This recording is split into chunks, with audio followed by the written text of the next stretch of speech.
with you, or have you learned anything about this case between the time we separated yesterday afternoon and got back together this morning? No, ma'am. Thank you. The statement continues. May we continue publishing Exhibit 224, interview defendant? Yes. Thank you.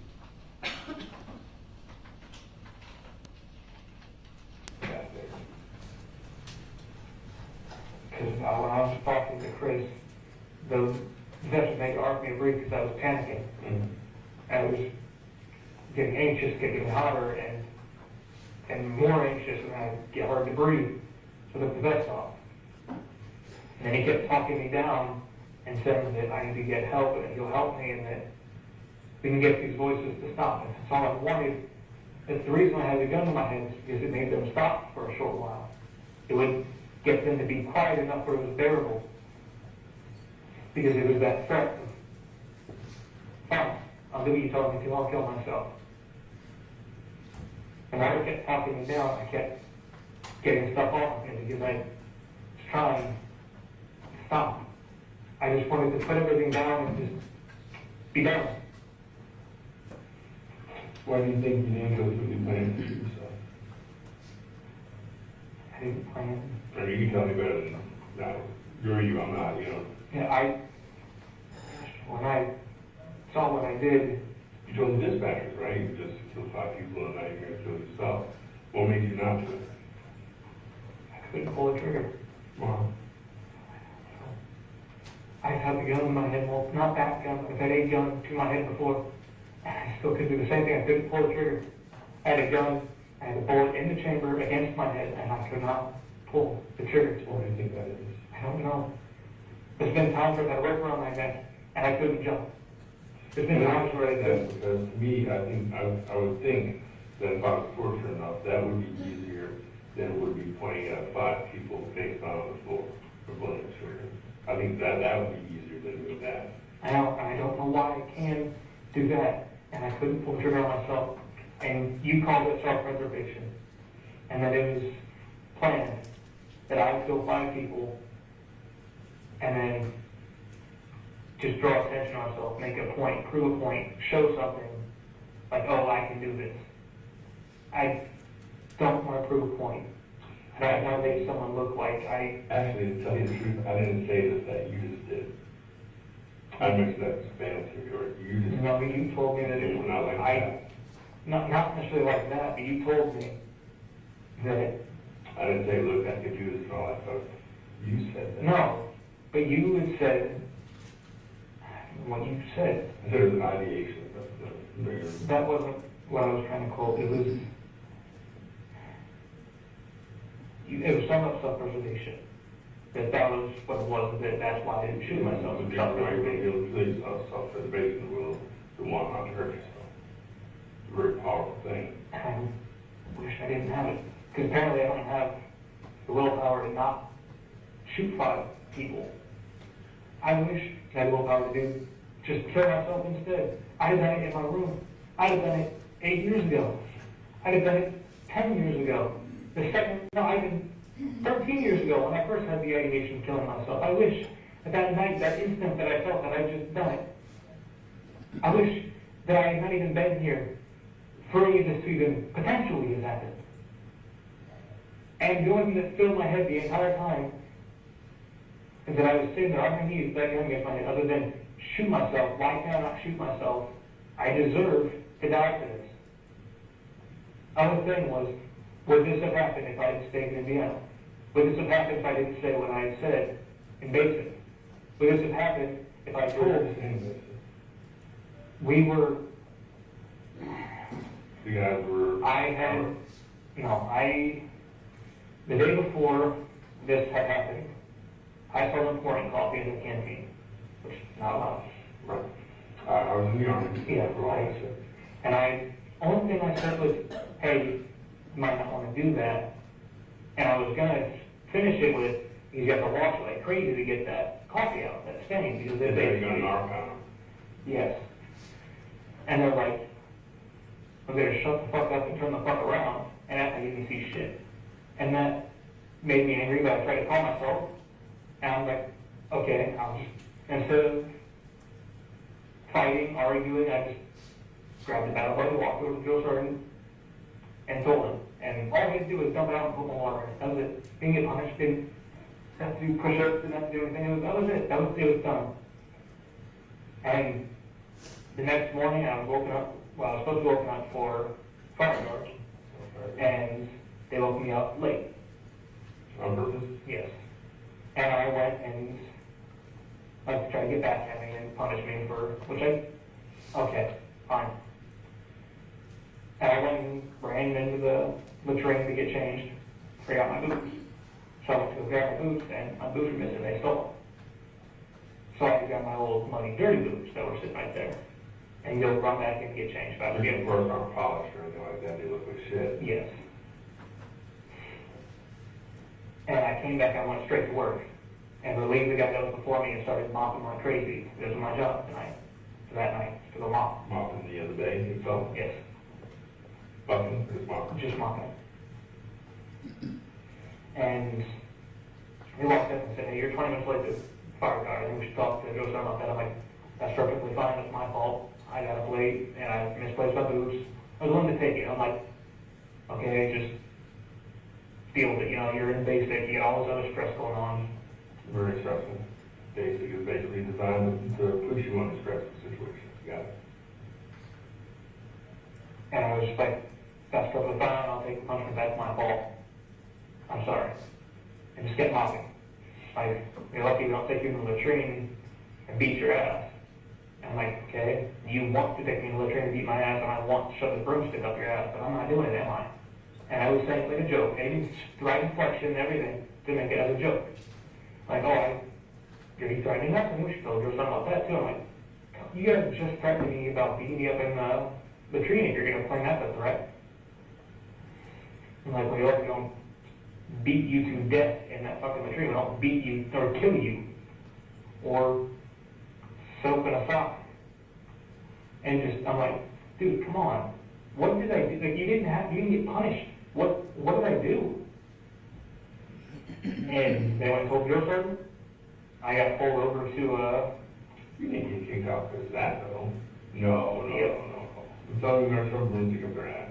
yes, There's no possible way, dude. When I was in, you had to literally commit a felonious act and boot your ass out of the army. no, I can go to the exact doctor there that told me that I'm leaving for that. Well, The exact captain. Because the first place they took me was to a psych ward that had me mentally checked. And the first lady that I talked to there said that I was within reason why I felt threatened. So I tried to de-escalate with a joke that was then taken as not a joke and as a threat. And then it was perfectly understandable that I should tell my captain about that. And I was trying to set that up to it, but the next day they sent me back to go take another test, and I talked to another lady because she was busy that day, and they don't give you a certain doctor or a certain psychiatrist or counselor you talk to. It's just, hey, well, everyone's free, go ahead.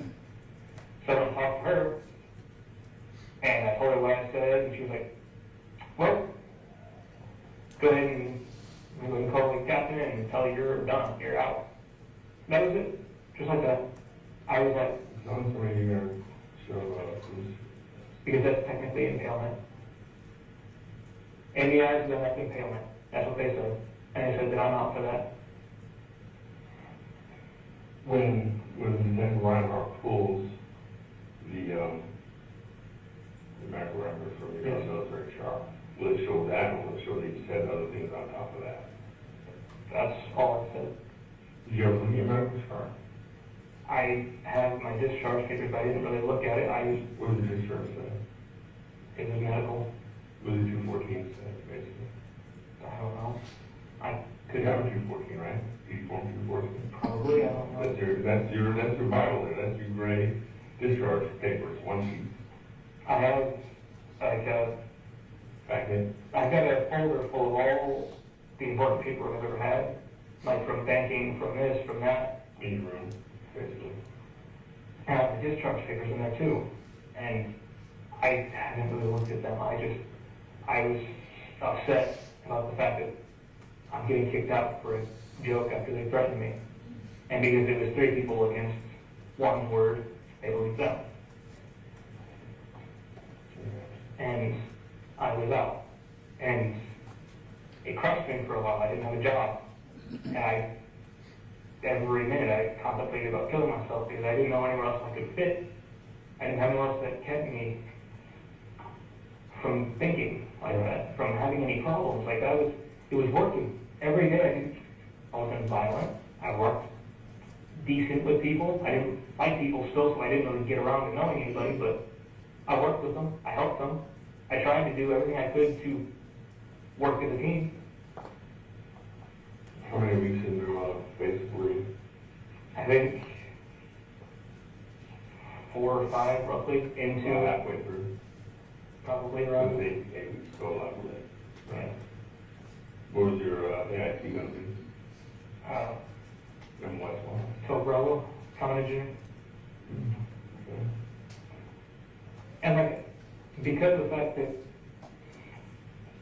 I like reading and, it keeps me calm and helps to relieve a little bit of stress, when I was there, I was like, is there any books I can read? I asked the drill sergeant, I'm like, is there any books I can read? And she's like, well, we've got like military books that are about like stories from people that were in it, or you can read some of the books for like, they were supposed to be teaching you for your AIT or... I was surprised they didn't just hand you the green handbook. Teacher said right back, right? Yes, You know that green, they still have them, right? The blue green handbook that tells you everything right down they're there. blue now, yeah. They're blue. I'm right back.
All right, still doing okay?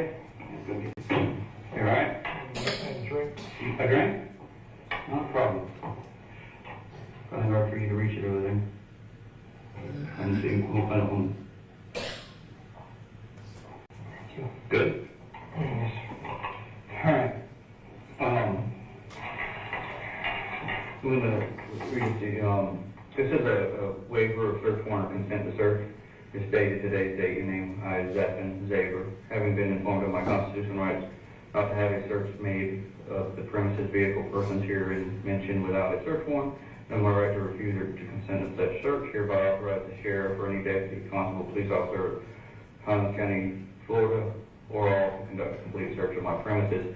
What I'm going to do, it's not of your house, it's over your bunk. What I'm going to ask is, would you submit to buccal swabs, which is a swab of the DNA in the inside of your cheek? Can I conduct a DNA sample from, and what it is going to be is a sterile swab, just rubbing the inside of your cheek. There will be no pain or nothing with it. Would you authorize, will you consent to some swabs? Okay. I know you're handcuffed, so you can't really sign this out now, but I want to make sure that you consent to the swab. So what we're going to do is I'm going to put some gloves on, have these swabs, and I'm going to ask you to open your mouth. I'm going to rub the inside of your cheek and close the swab, okay? Yes.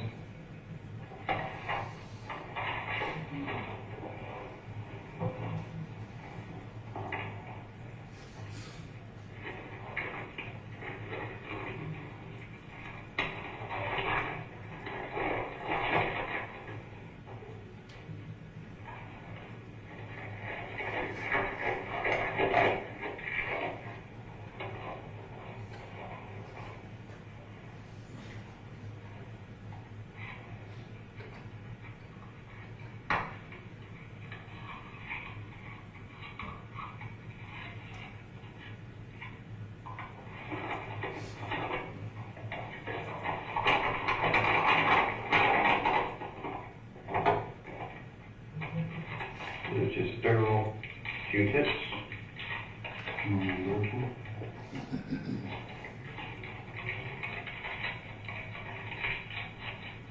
If you would just open your mouth and I'm going to swab the inside of your cheek. Thank you. You also like checking if under influence or anything? That would be for DNA testing. That's what that would show. It would be just a sample of your DNA.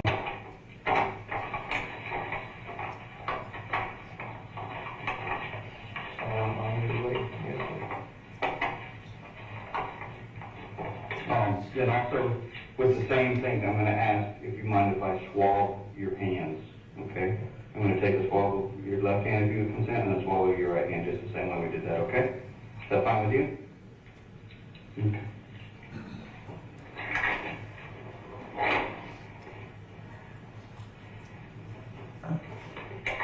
If you can relax for a second, I'll ask you to stand up here.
And do your left hand first, okay? Do you want to stand up, please? Spin around. And you're going to swab your left hand.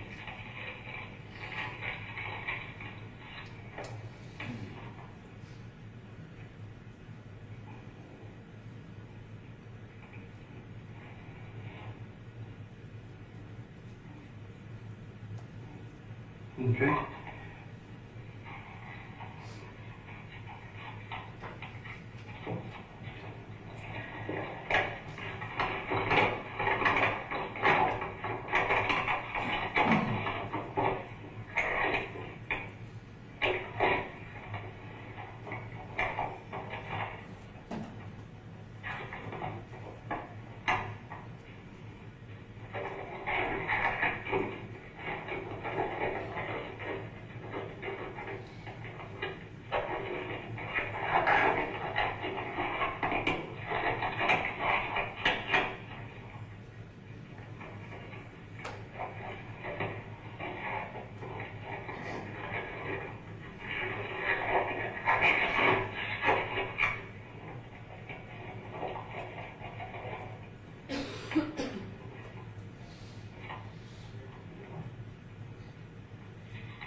Now I'm going to do the same thing as well of your right hand.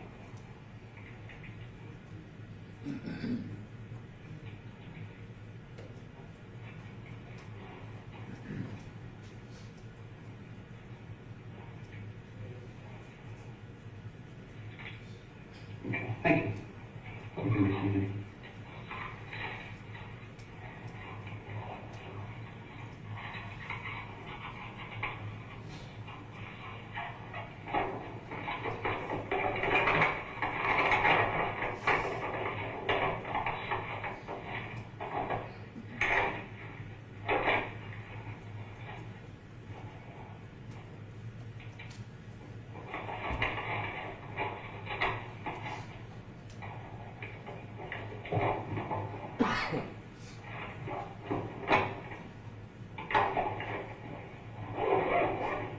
One last thing, if you don't mind, I would like to take a couple pictures of you. Is that okay with you? Okay, thank you. If you'd stand up. You need to stand. Yes, while there. Look straight ahead on me.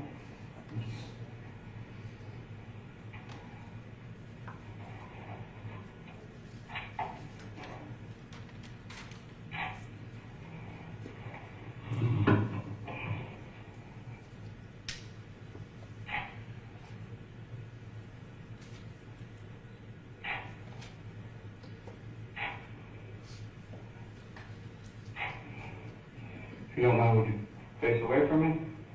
Thank you.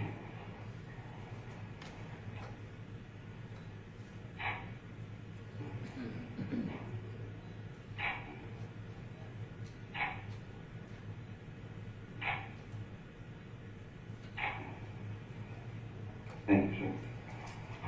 And you can have a seat right there again.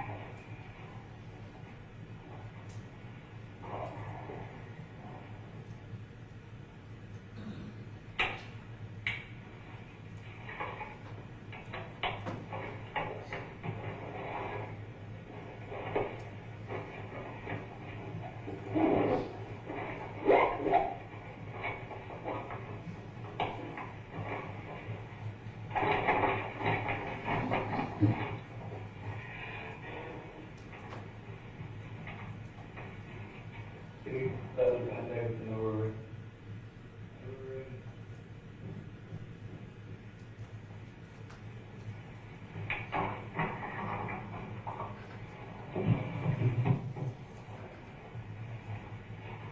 If you would stand on that. You stand on there. You can, what do you want to do? Just tell them what you want to do.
Your Honor, may I resume my questioning?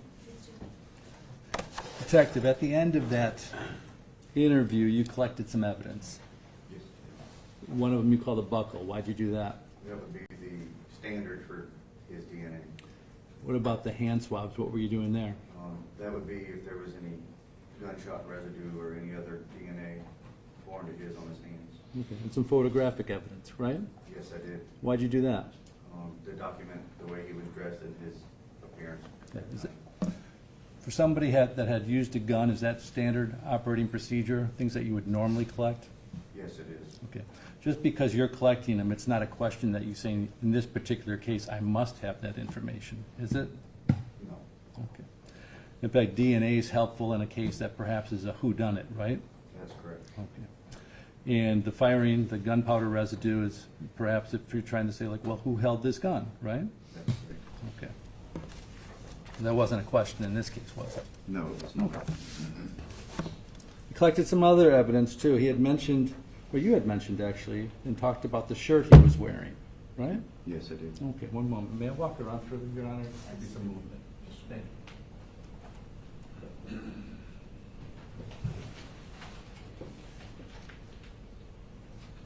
I'd like to show from previously marked for identification states Exhibit 540. 540.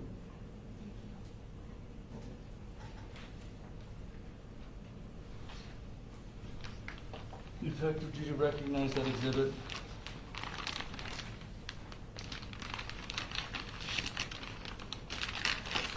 Yes, sir, I do. How do you recognize it? The bag that's sealed in here is signed by my initials, the packaging I packaged it in. And then this outer packaging is also signed by my initials when I put it onto this board. Okay. Is that the same shirt that we just saw in the video? Yes, it is. Is it in the same condition as when you retrieved it and placed it into evidence? Yes, it is. Yeah, I'd like to move State's Exhibit 5. What did you guys set into evidence? No objection. May I publish it? We received as exhibit 540 and evidence.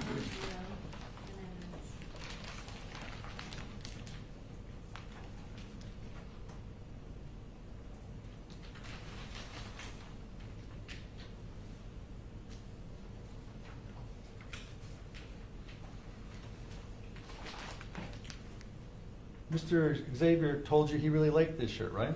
He said it was his favorite. Wore it frequently, he said, right? Quite often, yes. Do you have any other video evidence of Mr. Xavier at any other time in this investigation? Yes, sir, I do. How many times is he wearing this shirt? 0.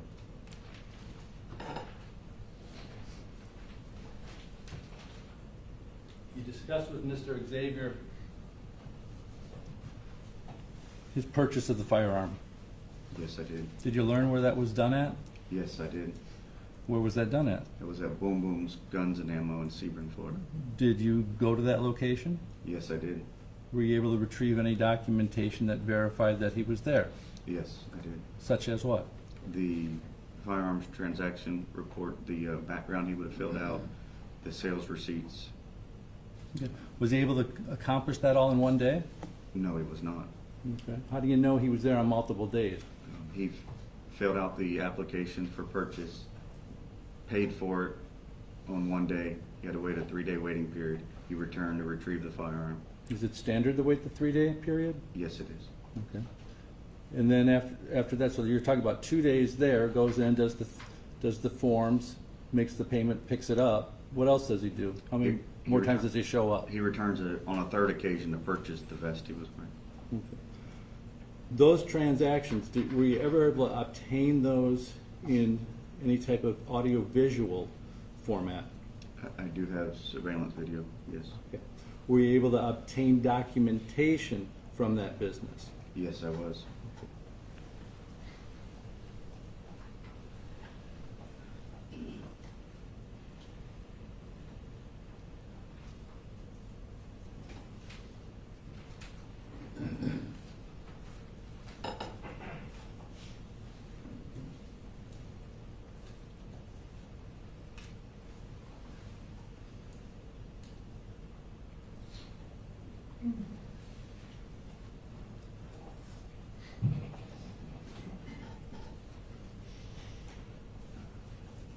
like to show the witness who's been previously marked for identification, states exhibit 536, 537, and 538.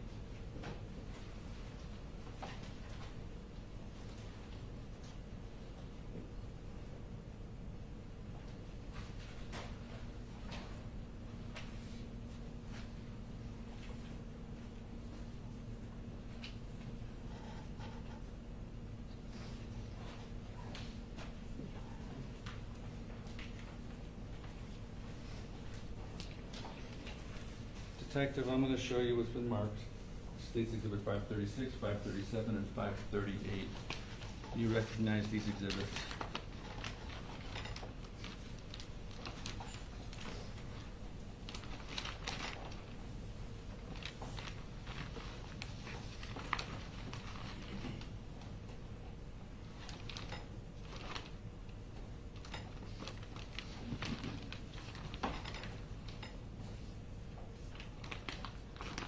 Yes, sir, I do. How do you recognize them? These are documents I collected from Boom Booms. The envelopes were sealed with my initials, and the outer packaging was sealed with my initials on all three. I'd like to move states exhibits 536, 537, and 538 into evidence. No objection. They will be received as, I suppose, renumbered. Compared to the initial form you received, yes, Your Honor.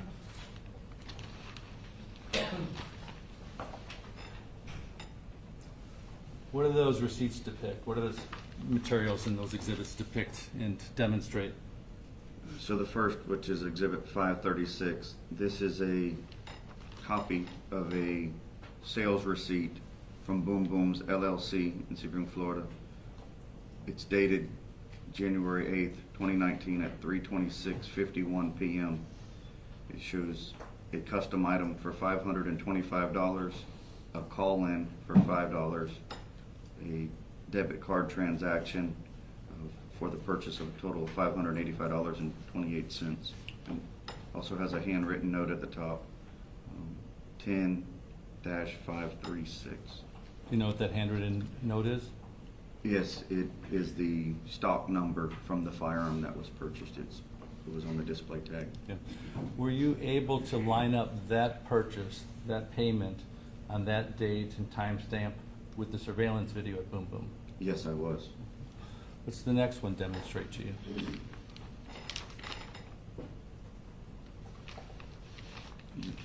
This is exhibit 538. Could you go to 537? I believe you started with 536. Yeah, it's just, we just have a chronological order. Oh, okay, I'm sorry. This would be Please, 538, you're correct. exhibit 538. This is another sales receipt from Boom Booms LLC in Sebring, Florida. It's dated January 12th, 2019, 10:07:17 a.m. It's for $15.99 with $1.20 sales tax. Cash payment of $20. Does 512 have any does January 12th have any significance compared to the date of purchase, January 8th? Yes, this would be the day of after the 3-day waiting period. This would be the pickup date of the firearm. Does it have a time on that when that transaction happened? 10:07:17 a.m. What time does that establishment open up, or did open up on January 12th? 10 a.m. And the purchase for that is for what? This is for ammunition. Okay. And the next date that you have from Boom Boom? That states exhibit 537 then? Exhibit 537. This is a sales receipt from Boom Booms LLC in Sebring, Florida. Subtotal $163.77 with sales tax of $11.93. A debit card purchase transaction. What date did that happen on? This is January 19th, 2019 at 10:18:26 a.m. Okay. And does that line up with date, timestamp of the video surveillance you have? Yes, it does. And what does that indicate was purchased at that time? A ballistic vest. All those items, the firearm, the ammunition, and the ballistic vest, were all in Mr. Xavier's possession on the date that he was arrested on January 23rd? Yes, they were. You had mentioned that a form was filled out that triggered what was required for a 3-day wait, correct? Yes, sir. What's the name of that form? It's a firearms transaction record. It's a ATF form. Was there any identification that was required for that? Yes, you have to input your personal identification into it.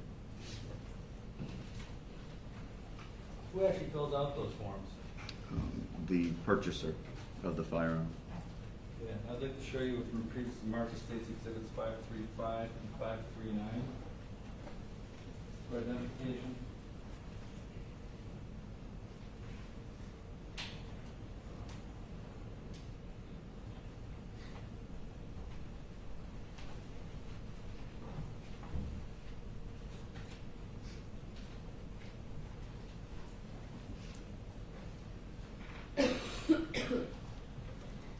You take a moment and look at these exhibits and see if you recognize them, sir.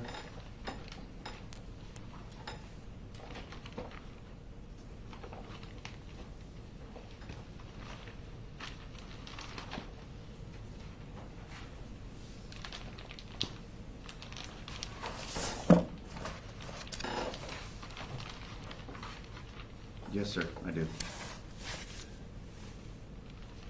Are they in the same condition as when you placed them into evidence?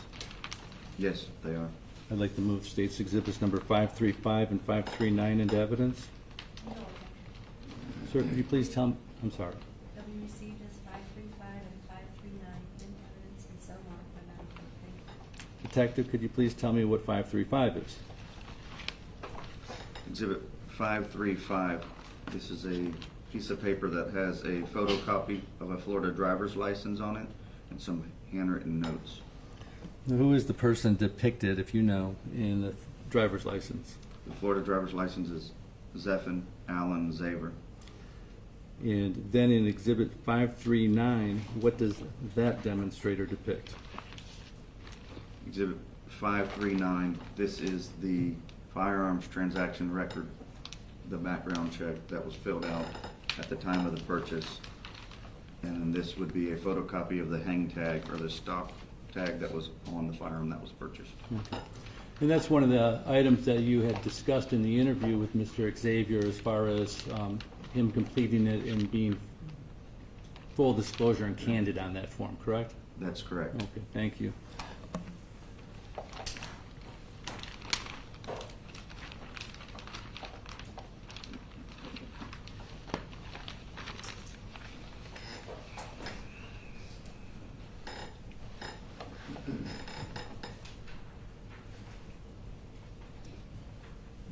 Your Honor, I have no further questions on this subject matter with this detective. He is subject to recall, but I'm completed with this subject matter.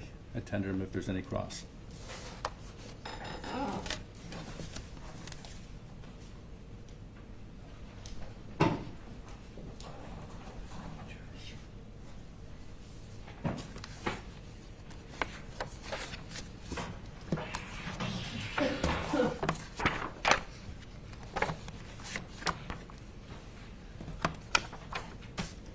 Good morning. Good morning, ma'am.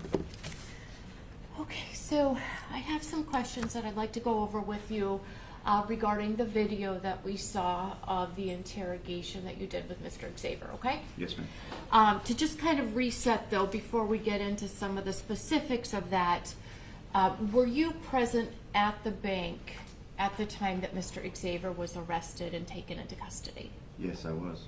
And you had the opportunity to make some observations of Mr. Xavier as he was arrested and removed out of the bank, correct? Yes, I did see him walk to the patrol car. And Mr. Xavier was cooperative with the deputies that were engaged in that process with him, correct? Yes, ma'am.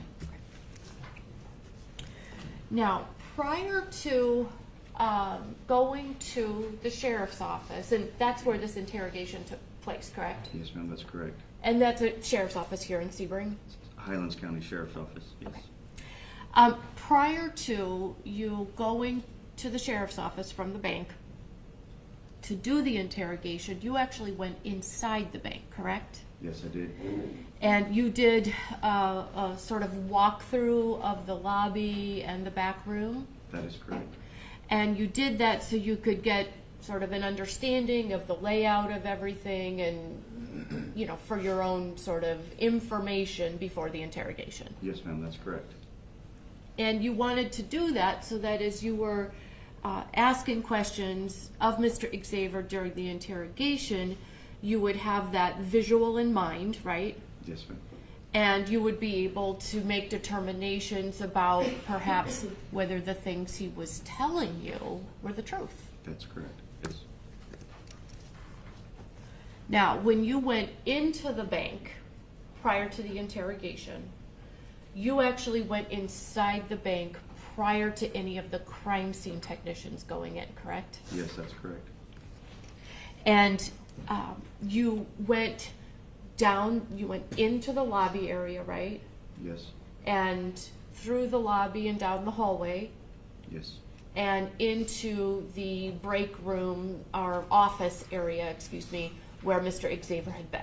Yes, that's correct. And you were able to make observations there inside that room of the firearm and the vest. Yes, I did.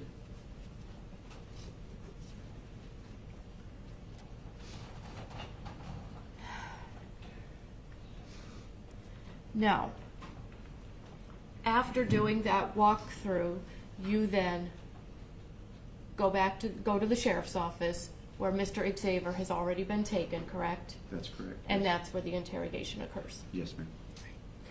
Now, prior to engaging in the interrogation with Mr. Xavier, you did not do any sort of background research on him, correct? I had no information about him. It was your goal to do the interrogation as quickly as possible after the event itself, right? I wanted to do the interrogation very quickly. I don't know that it was a goal, but yes, I did accomplish interviewing him very quickly. And the purpose of that was to get the statement when, you know, the things that he was going to say about it as close in time to the event itself. Yes, ma'am, that's correct. Okay. When it presumably was as fresh as possible in his mind. Yes, ma'am, that's correct.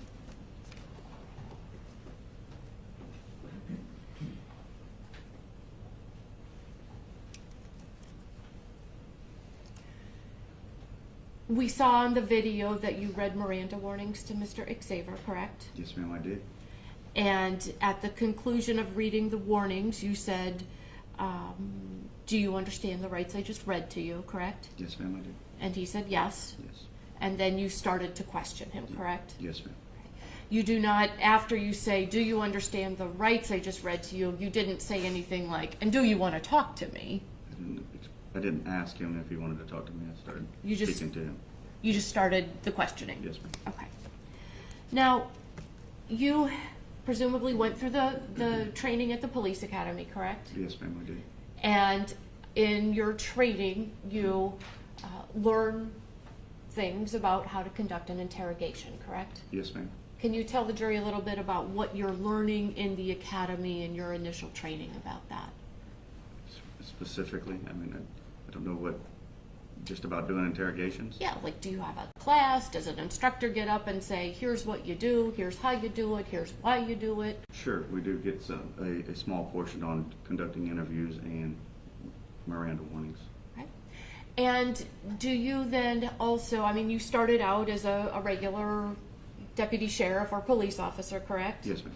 And you've been able to move up through the ranks at the sheriff's office, right? I'm sorry, at the Sebring Police Department. Yes, ma'am, that's correct. And you're currently a what? A lieutenant. A lieutenant. And you're a detective, correct? I'm the lieutenant of the Criminal Investigations Division, so I supervise the detectives. So you're supervising people. Yes, ma'am. All right, so you've, over the course of your years in law enforcement, have certainly risen through the ranks, so to speak. Yes, ma'am. Okay. And as you've done that and you've advanced in your career, you've been through additional training, certifications, programs, continuing education, right? Yes, ma'am. And you've continued to learn about interrogations, correct? Yes, ma'am. Okay, can you describe some of the additional training that you've had in how to conduct interrogations? I've been to advanced interviews and interrogations schools. And I'm not sure exactly what you want Okay, me well, to answer you. in advanced interrogation and what was it? By Reeds and Associates is the school that I went to. By Reeds? and Reed and Associates, yes. Okay, so what does that program look like? How many days is it? How many? It's a week long, 4 days. 4 days? Yes, ma'am. 4 full 8-hour days? Yes, And that is so 32 hours of instruction on interrogation? roughly, yes. And how many times have you attended that? Once. Okay. What other additional training have you had in interrogations? No specific class or course, only on interrogations. No further. Have interrogation techniques been a part of other trainings that you've attended? Yes, ma'am.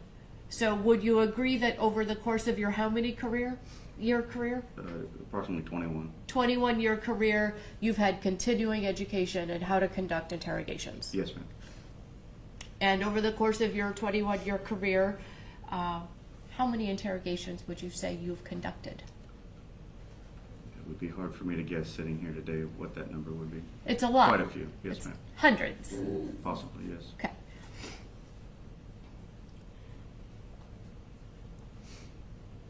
Your training, education, and experience with potentially hundreds of interrogations, I mean, you're pretty good at it, right? Do the best I can. Okay. I mean, if you weren't good at it, they may not ask you to interrogate a suspect in a quintuple homicide, right? Probably not. Okay. Your superiors have confidence in your abilities, right? Yes, ma'am. Okay. So, during an interrogation, you want to get as much information as possible out of a suspect, correct? Yes, ma'am. And you learn techniques and ways to do that through your training and experience, right? Yes, ma'am. One of your techniques is, as you gain information from a suspect, you may challenge the suspect with that information, correct? Yes, ma'am. You may repeat information back to him and see if he agrees with it, yes? Correct. You may say, I don't believe you. I don't believe what you're telling me. Tell me this, tell me what really happened, that sort of thing, correct? Yes, ma'am. And those are all techniques that are designed to try to get information from the suspect. Trying to get the truth, yes, ma'am. Okay? And well, you're also trying to, when you ask questions, you ask the same question multiple times throughout the course of an interrogation, correct? Yes, you do. And you did that with Mr. Xavier as well. Yes, I did. And when you ask a question multiple times, what might happen is you might get a different response, correct? Of course. And then you would have the ability to say he gave an inconsistent statement, right? Yes, ma'am. Okay. So that's part of the technique that you're doing when, as a skilled interrogator, you're asking questions. Yes, ma'am.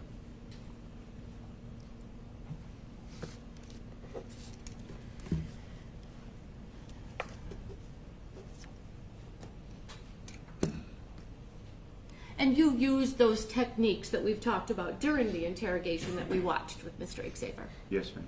Okay. Now, at the conclusion of the interrogation, as we saw, you asked Mr. Xavier if he would allow you to swab the inside of his cheek, correct? Yes, I did. And he allowed you to do that. Yes, he did. He cooperated. Yes, he did. And you asked Mr. Xavier if you could swab his hands, correct? Yes, I did. And he cooperated and allowed you to do that as well, correct? Yes, ma'am, he did.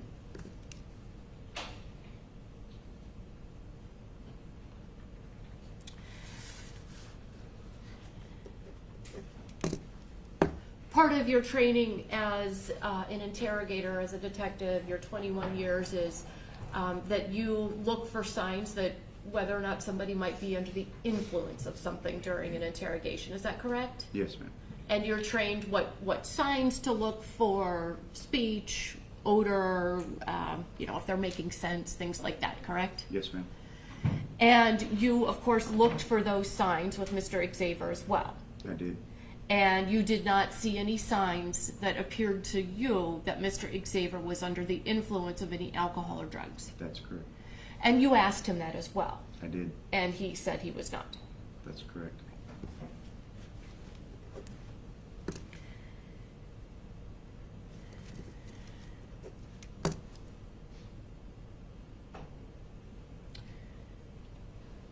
You accompanied Mr. Xavier after he was removed from that room that we saw him in. He was then taken through the booking process for the jail, correct? Yes, ma'am, he was. And you were present during that? I was. And Mr.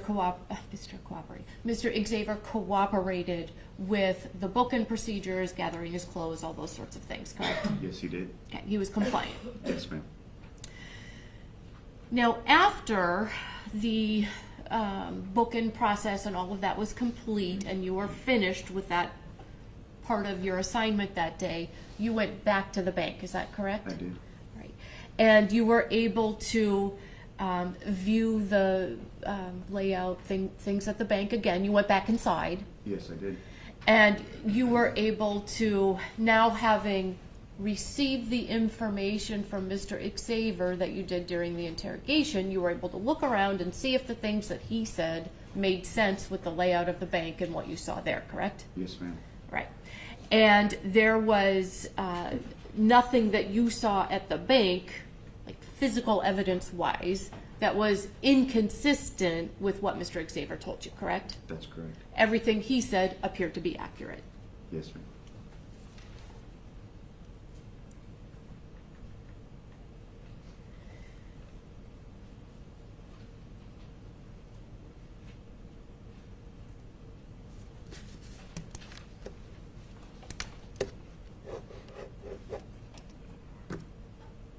May I have a moment, Your Honor?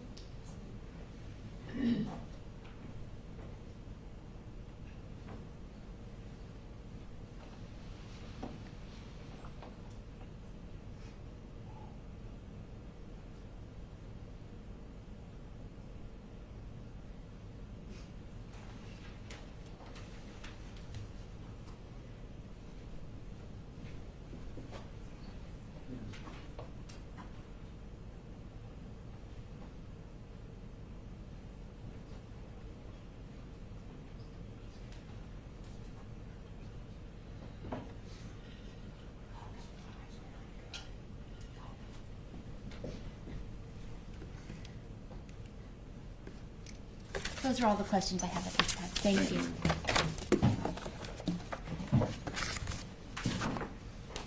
Brief redirect.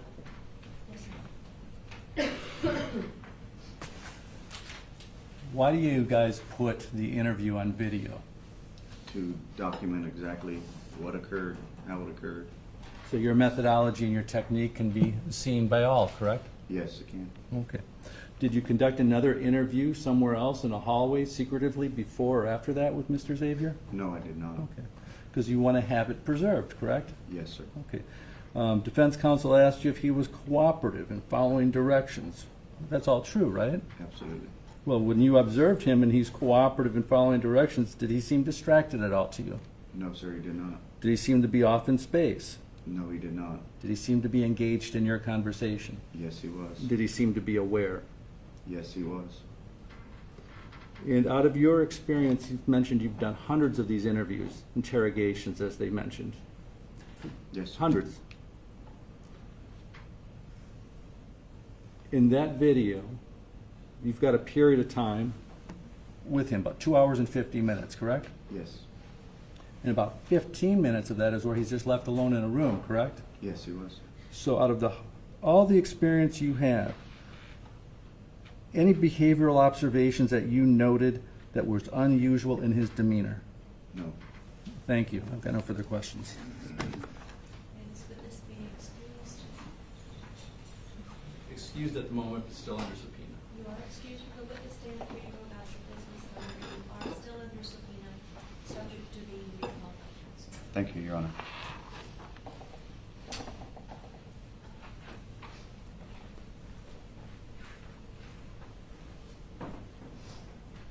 Does the jury need a comfort break? Yes. I see a nod of the head. We'll take our. All right, objection adjourned.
proceed.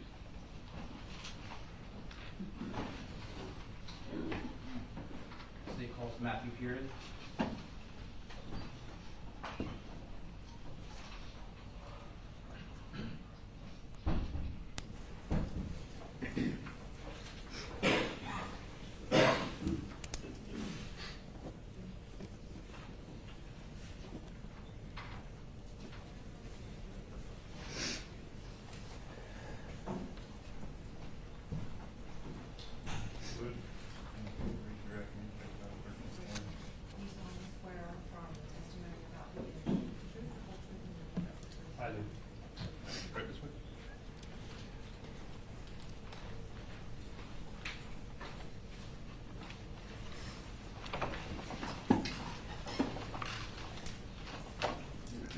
Good morning. Morning. Please state your name and spell your first and last name for the record. Matthew Pearden. First name is Matthew. Last name Peardon. How are you employed? Currently at the Orange County Sheriff's Office. Are you a deputy sheriff? I am. Can you describe your background in law enforcement?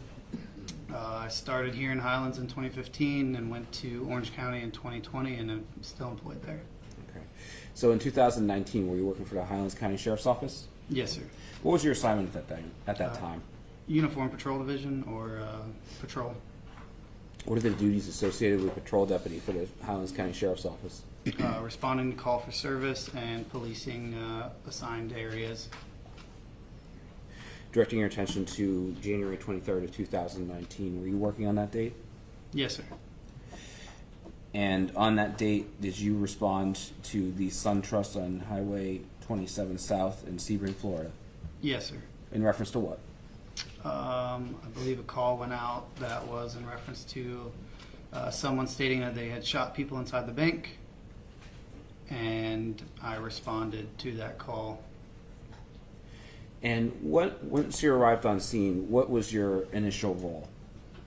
Upon initially responding on scene, I took a perimeter unit. What does perimeter do? Simply holds outside, ensuring that no one departs from the location. And while you were on perimeter, was anybody, did anyone depart the location prior to law enforcement making entry? Not to my knowledge. And it wasn't just yourself that was perimeter. There were multiple people holding perimeter at that time. Am I correct? Yes. Now, eventually, did you learn that the shooter had been taken into custody? I did. And once the shooter was taken into custody, is it standard practice to put them in a marked unit or a patrol car? Generally, yes. And were you driving a marked patrol car that day? I was, yes, sir. And was the suspect placed into your marked patrol car? After unknown as to what occurred prior to, but yes, eventually. And once he was placed into your patrol car, was it your job to transport him to the Highlands County Sheriff's Office? Yes. Approximately how long of a drive is it from the location where the SunTrust Bank was to where he was transported to? At the time, I was driven in front of and behind by other patrol vehicles with their lights on, so shorter than and standard, probably less than between 3 to 5 minutes, if that. And during that transport, were you present in the vehicle, obviously, with the suspect? Yes, sir. All right. Can you describe his demeanor during that transport? I believe that it was just a blank face, not anything that directly sparked my memory as to anything outside of just a seated person not making any type of emotion. Okay. Did you observe any bizarre or strange behavior out of him? No, sir. Was he bawling, crying? No, sir. Just a blank stare? Not to my knowledge, no, sir. To another witness. No questions? Excused? She may. You're excused, sir. Free to go back to business. Thank you.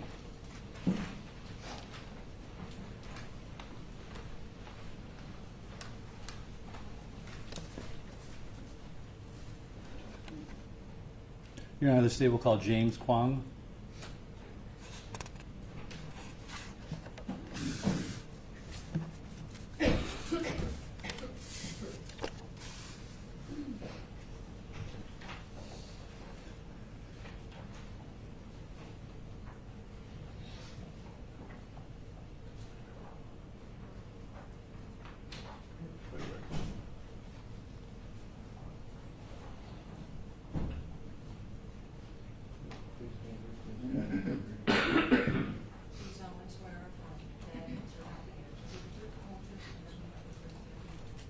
Yes, I do.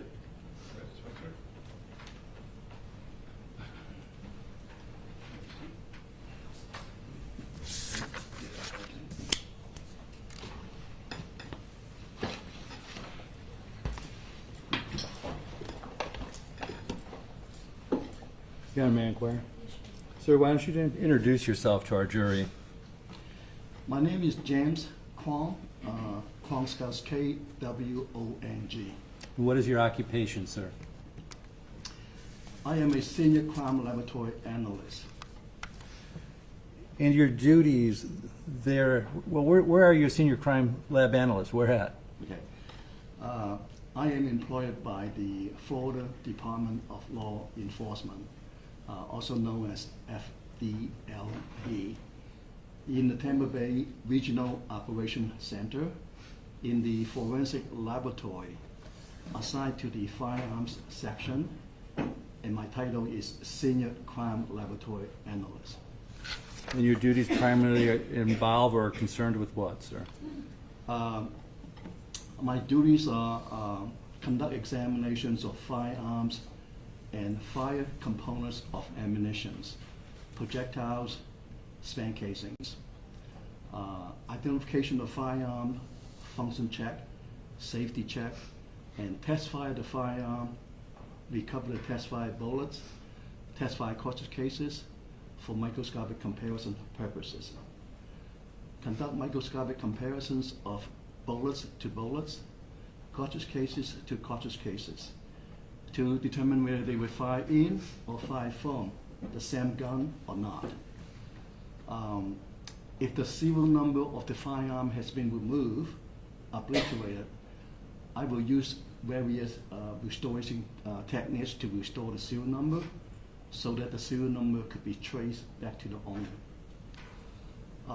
I also, upon request, conduct approximate distance determination between the gun and the clothing of the victim at the time of discharge based on gunshot residue patterns. Being a senior crime laboratory analyst, I am responsible for training the new members in the firearm sections.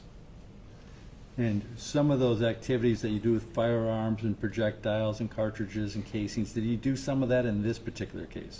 Yes. Okay. Before we get into what you found in this case, could you inform the jury what your educational and training experiences are?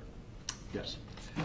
First, I have a Bachelor of Science degree in Mechanical Engineering and Technology. I received my Bachelor of Science degree in 1985 from Temple University. Temple spells Temple, Temple University in the city of Philadelphia, Pennsylvania. Before I worked for FDLE, I was previously employed by the Philadelphia Police Department as a police officer. I was on street patrol duty for approximately 5 years. Then I was transferred to the Forensic Firearms Identification Unit, where I received 3 years of training in the forensic discipline of firearms identification. My training includes the history of forensic firearms identification, the historical developments of firearms and ammunition, laboratory examination procedures, identification of firearms, function check, safety check, and all other related testings. Microscopy, using a comparison microscope to conduct bullets and cartridge cases analysis. I was also trained by the Bureau of Alcohol, Tobacco, and Firearm, ATF, on the various serial number restoration techniques. I was also trained in the distance determination based on gunshot residue patterns. I was trained in provide testimony in court. Once I completed my training, 3-year training, I worked as a firearms examiner in the city of Philadelphia for approximately 6 years. Then I retired and came down to work for FDLE. And for how long you been working with FDLE? Approximately 18 and a half years. Do you have requirements to continue your education, update your education, and if so, how? Okay, yes. Our training is continuous. We attend training seminars. We have a forensic journal that we look over so that we could keep abreast of the updates in regard to our disciplines. Have you ever testified as an expert in the state or federal courts of Florida? Yes, I have testified in the courts in Philadelphia, also in Atlanta, Georgia, as well as many circuit courts in the state of Florida. I have testified as an expert approximately 228 times. Good. Can you explain to the jury how you would compare a spent shell casing with those that might be recovered from a crime scene to a particular firearm? Okay. Well, every gun has its own unique signature. During the manufacturing process of the firearms, the machining process, the cutting edge used to cut the metal, the cutting edge is constantly changing. So the mark that leave on the part of the gun that's being worked are different from gun to gun because of the wears and tears of the cutting edge, as well as the metal chip that is caught between the cutting edge and the metal part of the gun that's being cut. So every gun has its own unique markings. People call that mechanical fingerprints, or some people call it the ballistic signature of the gun. So every bullet that fires from the same gun will pick up the same pattern of markings. The marking that's transferred from the gun to the bullets as well as to the cartridge cases. So when I want to determine what that unique ballistic signature is, I take a bunch of test fires with the gun. Then I use a comparison microscope. Before you go into the microscope, I'm sorry, when you do the test firing of the gun, what ammunition are you using? Where's that ammunition coming from? Is it coming from material that was recovered at the crime scene, or is it somewhere else? Well, we have the option to use our laboratory ammunitions or the submitted ammunitions. I prefer to use the laboratory ammunitions unless I do not have that particular brand of ammunitions as the evidence bullets or the cartridge case. Our laboratory stock ammunitions have various brands that we could use. So in this particular case, I use our laboratory ammunitions for test firing. I'm sorry to interrupt you. If you'd go forward then with the microscopic evaluation. Yes. So I use a scientific instrument called a comparison microscope. It's basically two microscopes combined into one through an optical bridge. When I look through the ocular, I'm looking at the stage, the two stage of two different bullets or two different cartridge case, a side-by-side comparison, comparing the markings at the microscopic level to see whether the markings corresponds or not. Now, if two bullets or two cartridge case, the patterns on one, let's say a bullet, if the pattern on one bullet corresponds to the patterns of the second bullet, that means the two patterns from these two different bullets has a common source, a common origin. If it's a bullet or a cartridge case, that means the common origin is the same gun. So that's what I do. I compare the evidence bullets, the evidence cartridge case, to the test fire bullets and test fire cartridge case, and I'm looking for that unique ballistic signature. And if they are correspond, then that means they have the same common origins. What parts of the gun or what's causing the ballistic signature? Well, the bullets get its markings from the gun through the gun barrel. As the bullet travels down the gun barrel, all the imperfections on the surface of the interior surface of the gun barrel will scratch the bullet as the bullet travels down the barrel. So every bullet fired from the same gun barrel will pick up the same marking. When it's going down, when the bullet's going down the barrel, does it start to turn or get a spiraling effect? Yes. If you look down the barrel of a gun, which I do not recommend you do, okay, let the professional do it. Okay. I look down the barrel, I will see a series of spiral grooves that go from one end to the other end. It's either twist to the left or twist to the right. The number of spirals and the direction of the twist is determined by the manufacturer. If it's the same make, same model, same caliper, they have the same number of spiral grooves as well as the same direction of twist.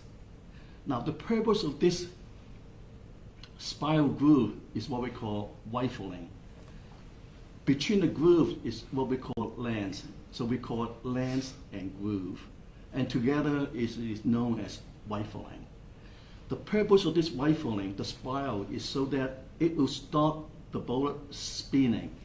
As the bullet leaves the gun barrel, it continues to spin to achieve gyroscopic stability. The purpose is for stability as well as for accuracy. To give you an analogy is that football, a quarterback, throw the football. If he is a right-handed quarterback, right, he throws the football and the football will spiral clockwise. Okay? If the quarterback is left-handed, when he throws the football, guess what? The football will spin counterclockwise. Okay? Again, the purpose of the rifling, the spinning, is to keep the bullet straight, more accuracy. If a quarterback do not put a spiral to it, right, the football will tumble end over end. It will not go as far. It would not be accurate. It would be all over the place. That is the reason for the rifling. So when a bullet is fired through a gun barrel, it will pick up the spin for accuracy and all that, as well as the lens and groove will be impressed on the circumference of the bullets, as well as the microscopic imperfections, what we call patterns of individual characteristics. Characteristic that is unique to one, different from all others. You say unique to one, different from all others. Manufacturer makes a particular brand, they manufacture them on the same dates. Or am I going to be able to fire bullets out of those guns that are manufactured in very close time at the same location? Are they going to have the same signatures on them? No, they are all different. I have participated in a validation study where 10 barrels were manufactured one after another consecutively using the same machine tools, the same machinery, the same machining process, and every single barrels are different. I also participated in a validation study of 10 consecutively manufactured slides. The slide is where it leaves its markings on the cartridge cases. Again, 10 slides that were manufactured one after another, and they are all different. You had mentioned the ballistic profile. We're talking about the projectile, or is it the bullet? You were using the term bullet. Okay, yes. We can use bullet and projectile the same. It depends what your preference is. When we say bullet, as a layperson, I generally think of the entire the entire item that goes into the gun originally. Oh. What is that actually called then? That is what we call a cartridge. Request for permission to use a plastic model of a cartridge for demonstrated A. If you would, please, if you could explain that.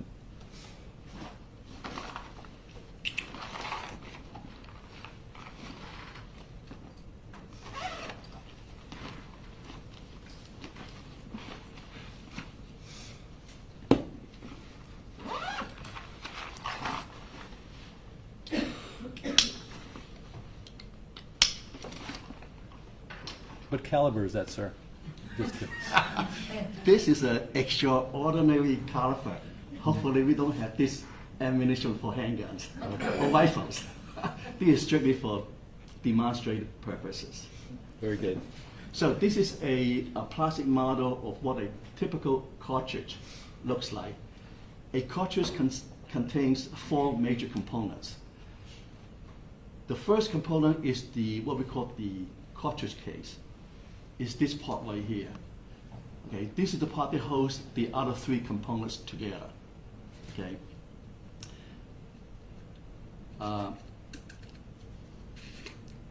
This is the bullet. Okay, the bullet or the projectile sit inside the case mouth. So this is the case mouth. Inside the case is gunpowder. Projectile or bullet, and the point. So what happens is that once you loaded the cartridge in a gun, you pull the trigger. It releases the firing pin, and the firing pin strikes the primer. The primer contains impact-sensitive material. Upon impact, it will detonate. When it detonates, it shoots sparks into the cartridge case, ignite the gunpowder. The gunpowder transforms a powder into an expanding gas, tremendous gas. Is that tremendous gas that puts so much pressure that drives the bullet out of the cartridge into the gun barrel and out the gun barrel. Newton's third law, where there's action, there's an equal and opposite reaction. The force that propels the bullet down a mile away, the same force press the primer and the base of the cartridge case against the breech face of the firearms. So any imperfection on the breech face will leave its negative impression on the primer as well as the base of the cartridge case, where we could do our analysis comparisons. If you're working with a semi-automatic, does it keep the bullets in it or does it eject the bullets? Well, a semi-automatic pistol is designed to automatically eject its cartridge case after firing, as well as chamber another cartridge from the magazine into the chamber for a subsequent shot. Yeah, so we're getting the projectile, the bullet getting unique characteristics as it's leaving the firearm. The casing's getting characteristics that are distinctive just to that firearm also when it's being fired, as you just explained, and then when it's being ejected perhaps too? Yes, yeah, the cartridge case will be ejected once it was fired, so that it would allow another cartridge to be chambered into the chamber of the pistol. You had mentioned earlier that you had performed tests in this case on a firearm? Yes, I have conducted an examination of a 9mm semi-automatic pistol submitted in this case. Okay. Any of the projectiles or bullets or casings, did you also do that? Yes, I received 11 fire cartridge cases. That means 11 shots. I also received quite a few bullets or projectiles. Any magazines? Yes, I also received 2 magazines with the gun, as well as unfired ammunition. You have permission to move around freely? Thank you. Mr. Kwong, I'm going to show you some materials. State's Exhibit that are already in evidence, 161, 162, and 1,000.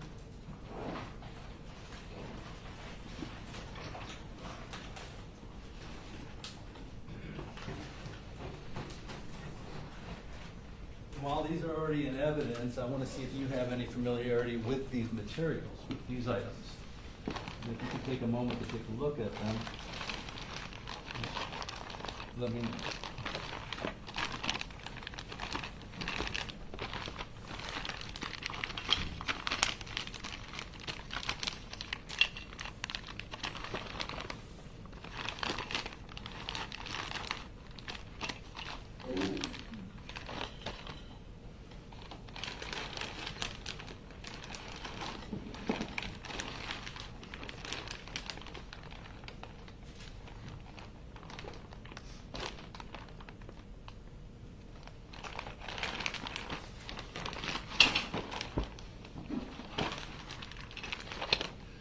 Yes, I recognize these items based on the FDLE case number, the item number, and my initial or my handwritings on the outside of the packaging. Within this packaging, it contains one semi-automatic pistol, a Springfield model XDM-9 with the serial number M as Michael, G as in George, 464525. Also, I received 2 magazines and 19 unfired 9mm Luger caliber cartridges, unfired. And not only do we able to identify it by an FDLE number on there, when you move items around or open packages up and reseal them, do you do anything to distinguish it so it's readily detectable as your activity with that particular exhibit? Yes, I have to mark each piece of evidence with the FDLE case number, the item number, as well as my initial of my handwritings on every single piece of the evidence. And you recognize your initials throughout those exhibits?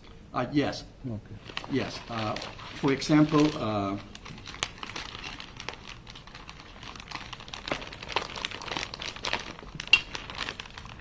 this is one of the magazine. As you could see, these are my writings. The FDLE case number, the item number, and my initial of my handwritings on every single piece, even every single cartridge. Your initials would be the JK for James Kwong? Yeah, that's correct. Okay. Did you prepare a report in this case on your findings? Yes. Did that include the cartridge cases that were fired, the projectiles, and the firearm? Yes. Okay. Could you tell us and tell the jury what your findings were as comparison value?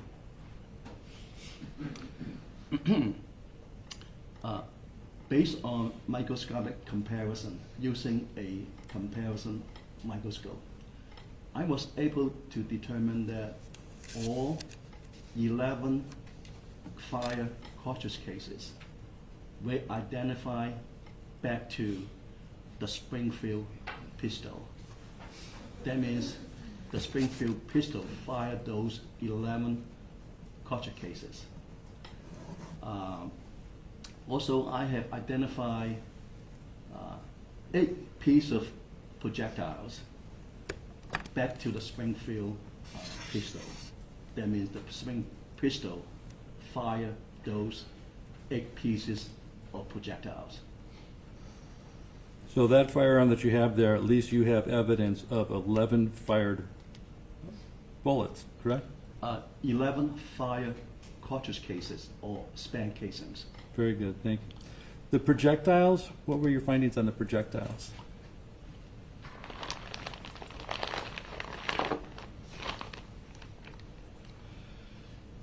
Of the projectiles, there were 4 intact bullets. That means it contained most of its mass.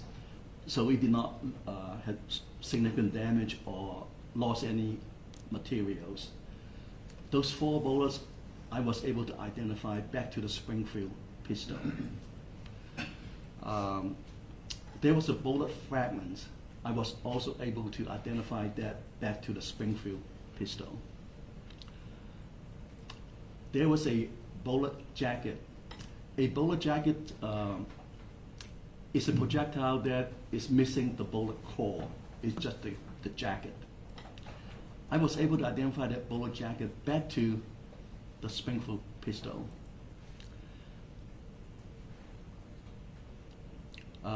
There were 2 bullet jacket fragments. Fragments is a portion of the bullet jacket that I was able to identify back to this Springfield pistol. There were 2 bullet jacket fragments with damages. I was inconclusive to this Springfield pistol. So altogether, I identify 8 projectiles back to this Springfield pistol. When you do your test firing back at the lab, in order to get the markings of the casing and the bullet, you're firing that, I believe, into water, correct? Yes. In our firing range, we have a large water tank. It is basically a big metal box. It's about 8 feet long and maybe about 3.5 to 4 feet wide, and it's about 4.5 feet high. And on one side of the water tank, well, inside the tank is full of water. On one side of the water tank, there's an opening. That is where I point my gun. Once I loaded ammunition into the gun, I point the gun into the water tank through the hole, and then I pull the trigger and take my test fires. So when you're doing in that type of environment, would you expect a bullet to be damaged or fragmented in any way? No. If it's a full metal jacket bullets, the bullet will stay in shape, in pristine conditions. But some of them that you examined from the crime scene, you'd mentioned fragmented and damaged. Yes, if a bullet struck something hard, like bones, concrete floor or wall, it's going to damage, and sometimes it will fragmentate it. Your report also indicates that some of the findings were inconclusive. What does inconclusive mean? Inconclusive means I could not tell you whether it was fired from this gun or not. However, when I say inconclusive, I did not exclude the gun. I just cannot identify it back to the gun. Is that usually more frequent when something's been damaged or fragmented? It's more difficult to identify? Yes, when a bullet or a portion of bullet damaged as well as broke apart, it might be missing some of the critical area that I need to make a definitive conclusions. The magazines that are there before you, what's the benefit of somebody that's utilizing a handgun to have magazines? What's the benefit to the user? Well, a magazine could hold a lot more ammunition than, let's say, a revolver. A typical revolver would only have 5 or 6 chambers, so that means it's one cartridge in each chamber. Now, although they're revolver, they might have 9 chambers, but that's not very common. But most common is 5 chamber or 6 chambers. That means once you fully loaded a revolver, let's say if it has 6 chambers, you can only fire 6 times, and then you got to offload and then reload. It takes time. Whereas a magazine, in particular this magazine, it has a capacity of 19 cartridges. So once you have a loaded magazine, you can fire 19 times. And can you change from one cartridge that you've already expelled everything in to a fully loaded cartridge in relatively quick time? I mean, magazine in relatively quick time? Yeah, once you empty one magazine, all you do is press that magazine release, magazine drop, you insert another magazine, pull the slide, let it go, and as the slide go forward, you chamber cartridge from the top of the magazine, insert into the chamber, provided the safety is off, pull the trigger, bang. The bang you just mentioned, is there any way to describe or communicate the speed or the velocity or the force of a bullet such as this is coming out of a muzzle? Yes. I look into the ammunition manufacturer of the cartridge in the evidence. On the base of the cartridge, this area is called the head stamp. The head stamp it tells you the manufacturer as well as the caliber. Okay. On the back of the, on the head stamp, it is marked S and B 9x19. S and B stand for cellular and below. Cellular spelled SELLIER, and below spells BELLOT. This is a manufacturer in Czech Republic, or formerly known as Czechoslovakia. I looked into their ammunition catalog, and this particular ammunition that was used in this particular case, I was able to find that for a 9mm Luger caliber ammunitions, having the bullet weight of 115 grains, it has a muzzle velocity of 390 meters per second. In Europe, they use a metric system, so it's expressed in meters instead of feet. So to convert 390 meters per second into feet per second, that is approximately 1,280 feet per second. It's very fast. As for a comparison, the speed of sound is 1,125 feet per second.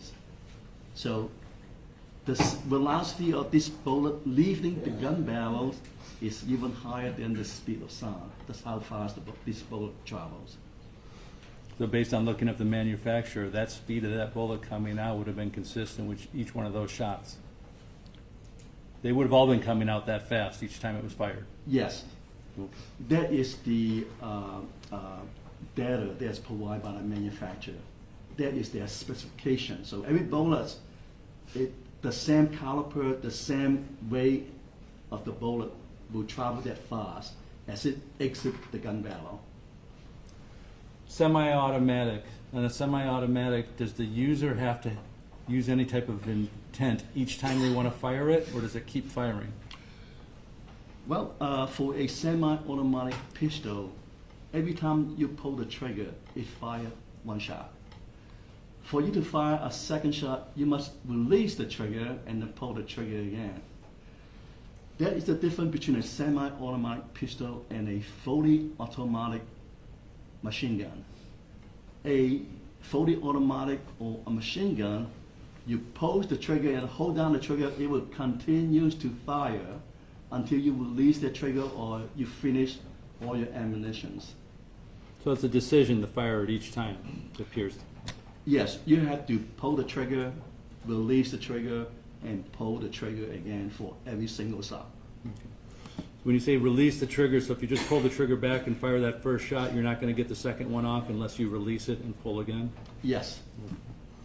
Now, you did test fire this weapon, but were you involved in trigger pull or anything with that as far as determining how sensitive this particular gun was? There was no request for trigger pull testing done in this particular case. If there was a request for trigger pull analysis, this gun will be transferred up to our firearm section in Tallahassee. We've centralized our trigger pull testings in the firearm section in Tallahassee. Okay. But based on your training experience and actual activity with this firearm, you did test fire this firearm, correct? Yes, as a matter of fact, I fired this gun 9 times. Did you find it to be functional? Yeah, it was functional. Did you note any defects at all in using that firearm? No, it functioned properly. Thank you, sir. I have no further questions, if I may.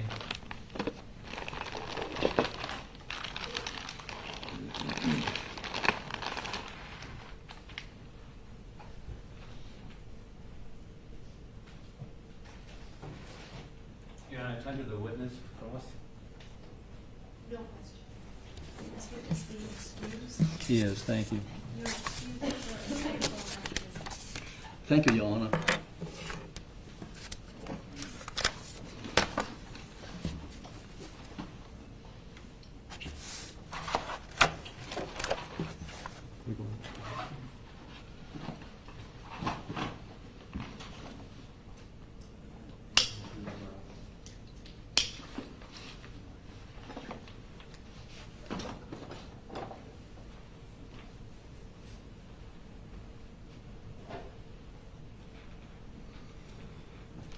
Your Honor, our next witness would be Jeff Reinhardt, but please don't call him at this moment. It's going to be over an hour and it's going to be more video, but I know we're not quite that close to the lunch hour, and we have to preload that video also. So if we are going to continue, I would need a brief recess just to preload that video, and I could continue with him, or we could take a break. Ladies and gentlemen, would you like for us to take a brief break and then go into the lunch hour to finish this testimony and then take a later lunch?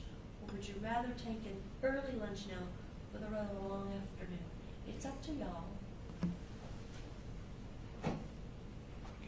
Makes no difference. Does anyone have an opinion? Because it doesn't make any difference. Makes no difference to me. Let's go ahead and take that short recess. Okay. Let's get going, and then we'll take a little bit later lunch. All right, the next adjourned.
And did you have to look through an entire month, or how did you know it was those 3 days? How did you track those 3 particular days and decide it's those 3 days I want a video? It was the dates and times on the sales receipts that documented his times at the gun shop. Those receipts that we saw earlier today? Yes. Okay. I'm going to show you what's been previously marked for identification, States Exhibit 541.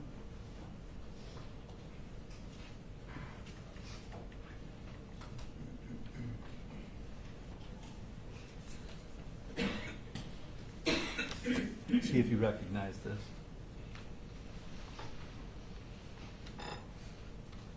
So are you able to identify States Exhibit 541? Yes, I am. How so? With my initials and date of when I viewed it and verified what was on it. Okay. Now, that exhibit there is showing, well, at this time, Judge, I'd like to move States Exhibit 541 into evidence. No objection. We received that State's Exhibit 541 in evidence and so marked unidentified. What is contained on 541? What are we going to expect to see? There will be a video player on there and then 3 video files, 1 of each day. Okay. Now, when you actually went to the business and looked at their recording system, do they just have one camera? No, they have multiple cameras with multiple views inside the business. Okay. But they're going to record from different angles the same timed event, correct? Yes, they do. Okay. Was there one particular angle that had a vantage point that actually encompassed the floor of the store? Yes, there was. Okay. And which camera was that? It was channel 10. Okay. So the items that you recovered from the scene were multiple cameras of the same event, correct? Yes. What you've just identified as 541 is going to contain, you had mentioned a few moments ago, 3 videos. Yes, it will. So just the 3 dates? Yes, one camera angle from the 3 different dates. Okay. At this time, Your Honor, I'd like to publish State's Exhibit 541. Lieutenant Reinhardt, we are going to cue these up to where we know where Mr. Xavier appears. Okay. We're going to try to stop them when he exits the store, but I'm going to confirm that portion with you when he does exit, if that's the end of it, so we don't watch 10, 15 more minutes of just looking at the store. Yes, sir. Okay. Bring that up in size, please. Okay, up in the top right-hand corner, we've got dates and timestamps. Is that correct? Yes, sir, it is. Okay. And is the date and time correct? Yes, it is. All right. And the individual that just walked in with the black shirt? Zephin Xavier.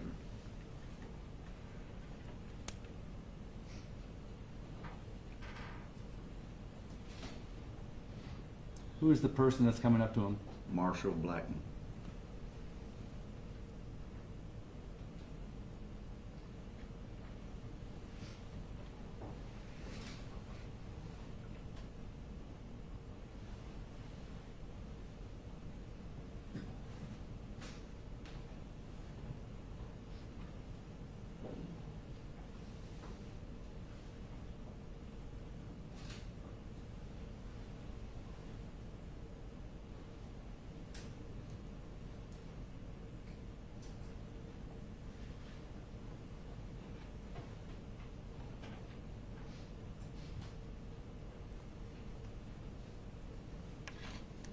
Have you muted it, or does the audio, does the surveillance camera not have audio? No audio. Thank you.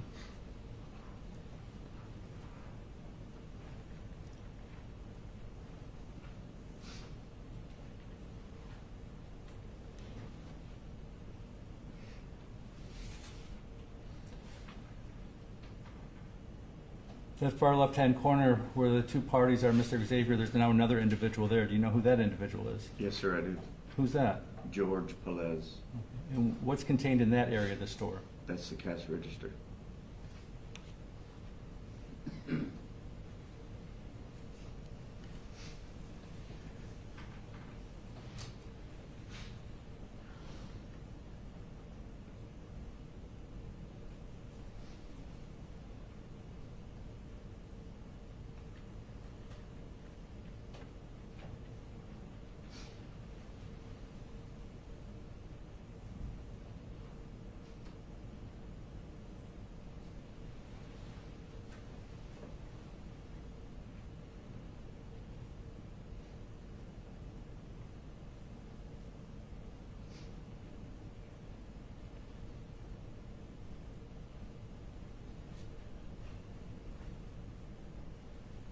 The blue shirt gentleman with the khaki pants. That would be one of the owners, Steve Maribel. Marshall Blackman's back there with the orange, correct? Yes, sir.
That's George back there with the black t-shirt of Xavier that had come in earlier, correct?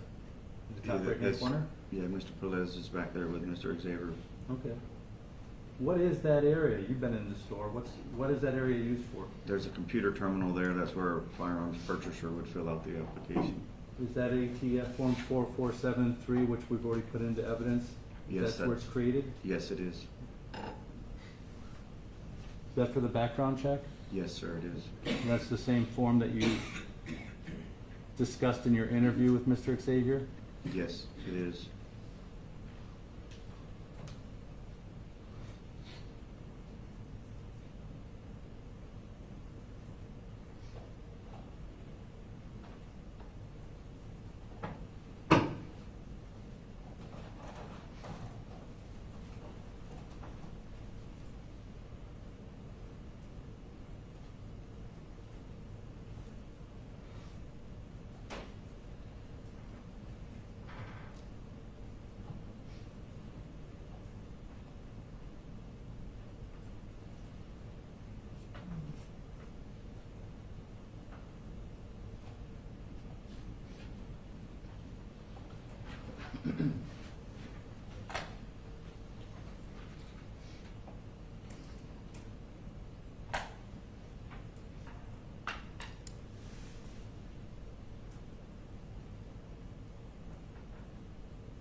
Now walking up to the cash register again is, or in that area, going back in that corner where you mentioned the cash register, is that Xavier again? Yes. District Xavier?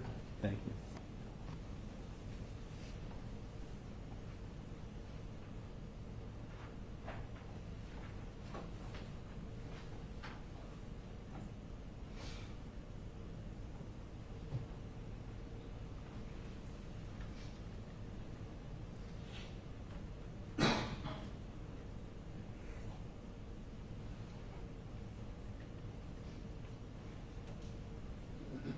Now, as we had mentioned earlier and placed into evidence, there's a receipt from that date, correct? Yes, sir, there is.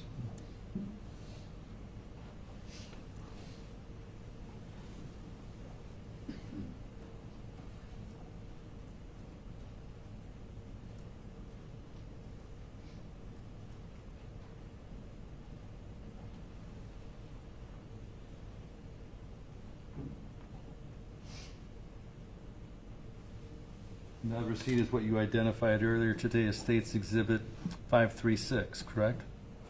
Or perhaps you don't remember the number, but you did identify the receipt. Yes, sir, I believe that sounds right.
Where Mr. Xavier is standing, there appears to be two offices in the back.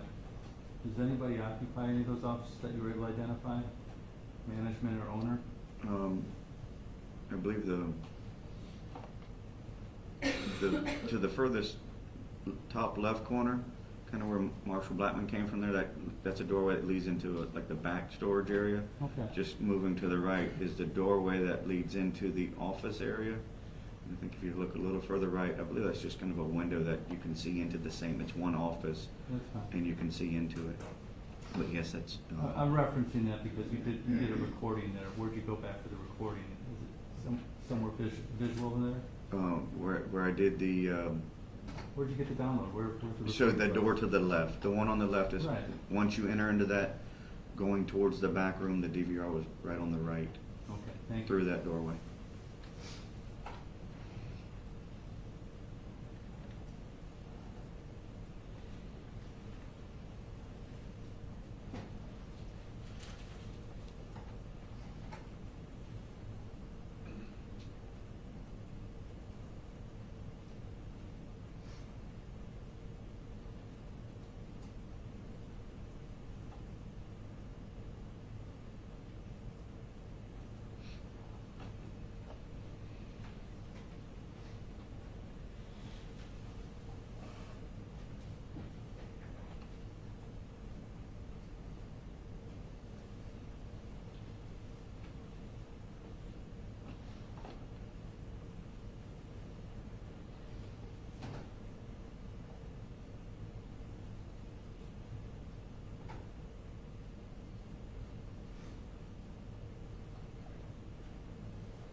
You have any idea what he's pointing at that point? The vest.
Does he return? No, sir, he does not return during this video clip. Okay.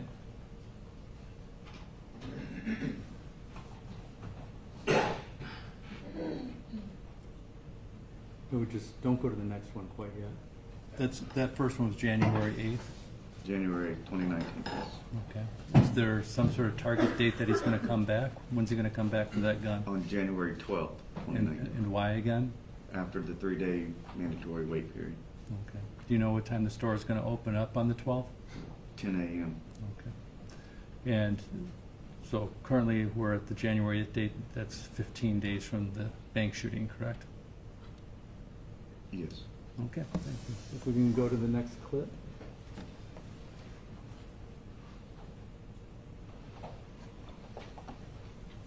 Based on the receipt, date and time was correct? Yes, it is. Okay.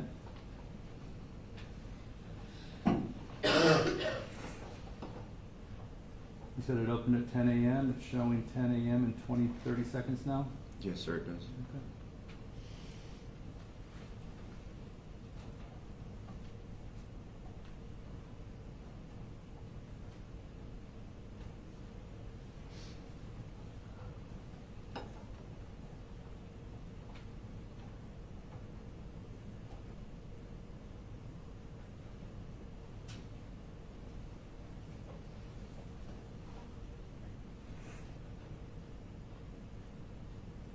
Person that just entered on the right is Zephan Xavier.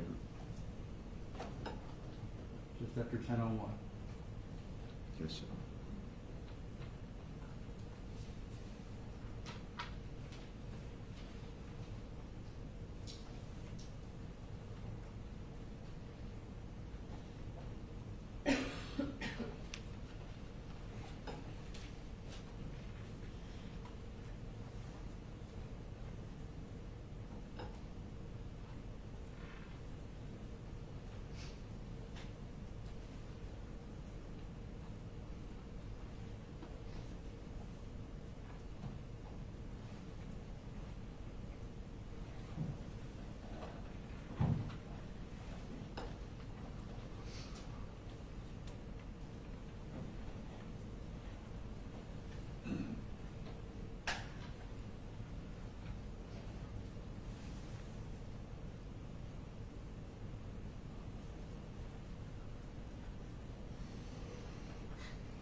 And who's that working for the store, please?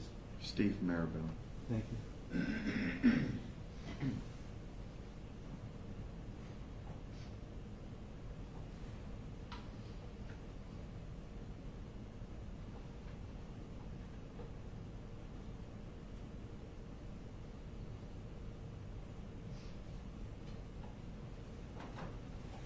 What receipt directed you to the store on January 12th?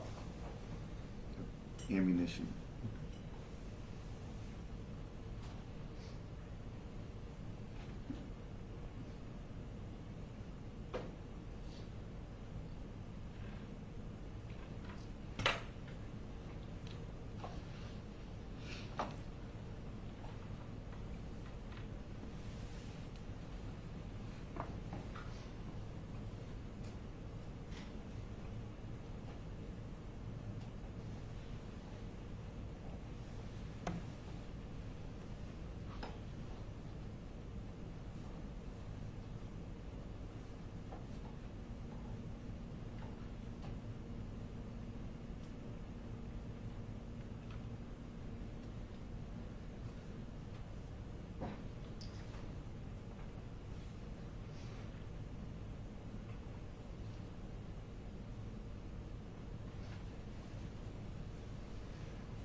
Based on having been in the store and recovering the video, do you know what was just pulled from that shelf behind the counter?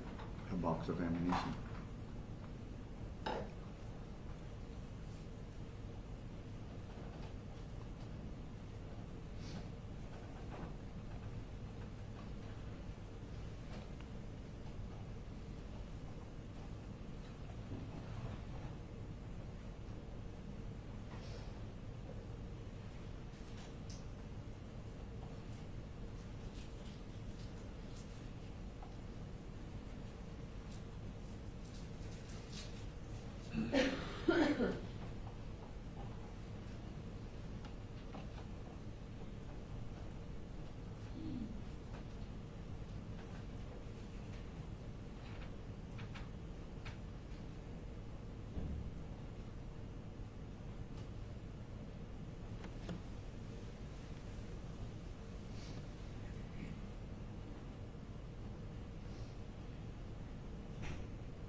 Any exit with the firearm and the ammunition on January 12th, correct? Yes, sir, he did. And he's exited now, he's not coming back into that video, is He he? does not return during this video clip. Next receipt you had was January 19th, 2019. for the purchase of what? Ballistic vest. Ballistic vest? Yes. Thank you.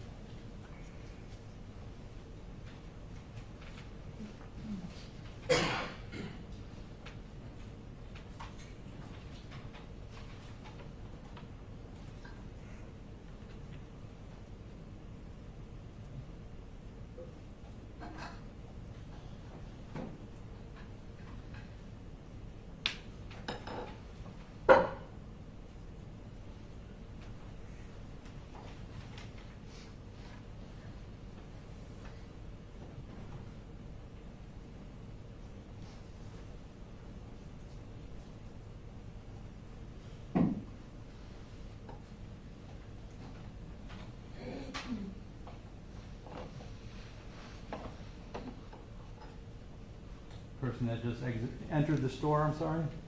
Zephyr and Xavier.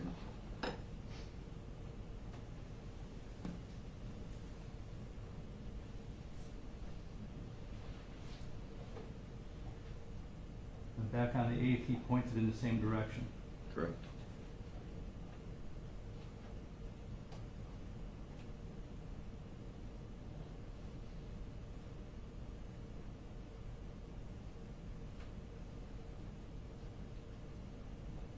And who's that working the merchandise off the wall? Steve Maribel.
Okay, he exits the store, it's 10, just about 10:19, according to the clock on that.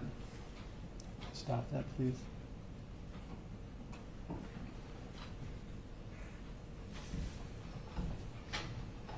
You saw the purchase of the firearm on January 8th and the pickup of that and ammunition on the 12th, correct? Yes, I did. You saw the pickup of the vest and the purchase of the vest then on the 19th of January, correct? Yes, sir, that's correct. Where's the next place he is seen, at least as far as law enforcement is concerned, and notified with all three of those items? At the bank on January 23rd. Thank you. I have no further questions.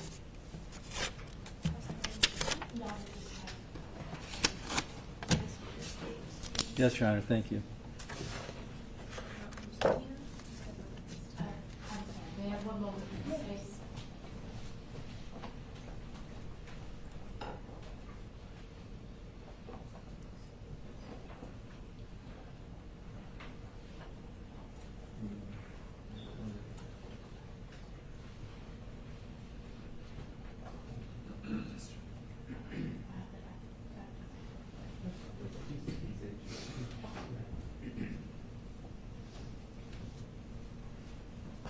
We're going to keep him under subpoena if we may. I think that would be the wise thing to do. So you are excused and free to go back to business, but you still remain under subpoena, subject to being recalled should you need to. Thank you, Your Honor.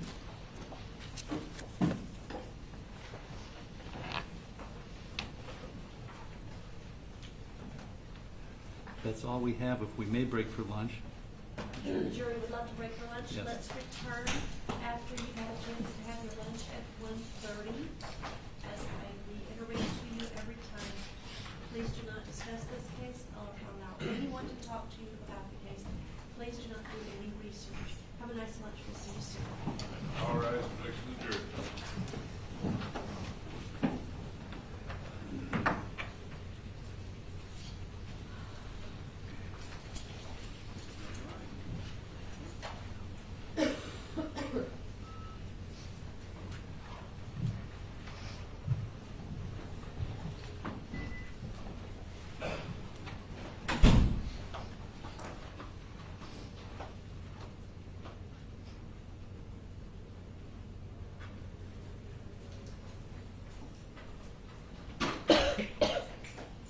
Any matters before we break for lunch? No, Your Honor, thank you. Not for the defense.